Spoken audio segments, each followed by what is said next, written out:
State election committee ఒకటి వేయడం జరిగింది. అట్లాగే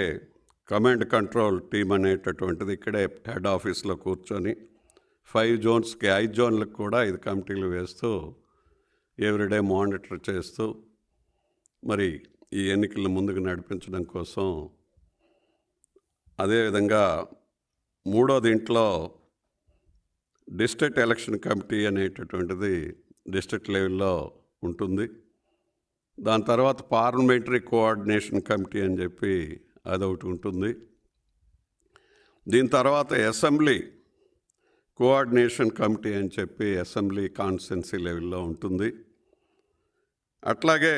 మండలు డివిజను ఎలక్షన్ కమిటీ అని చెప్పి మేయరు,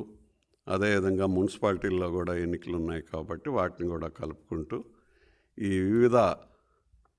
రకాలైనటువంటి కమిటీలను వేసుకుంటూ మా కార్యకర్తలు సమాయత్తం చేస్తూ ప్రజల ముందుకు పోయి వాళ్ళని ఈ పార్టీ ఇది గతంలో ఏం చేసింది, మరి అంతకుముందు బీసీలకి ఏం చేసింది, ఇప్పుడు ఎందుకు ఇట్లా చేస్తున్నారు, వీళ్ళు ఓటింగ్ వరకే ఉపయోగించుకున్నారు అనేటటువంటిది ఇప్పుడు మనం మాట్లాడుకునే విషయాలన్నింటినీ కూడా ప్రజల ముందుకు తీసుకెళ్ళి ప్రజలతో మమేకమై రేపు ఎన్నికలు నడిపించడం కోసం ఈ కమిటీలన్నీ కూడా మరి సమాయత్తం అవుతాయని చెప్పి మీ ద్వారా నేను మనవి చేస్తూ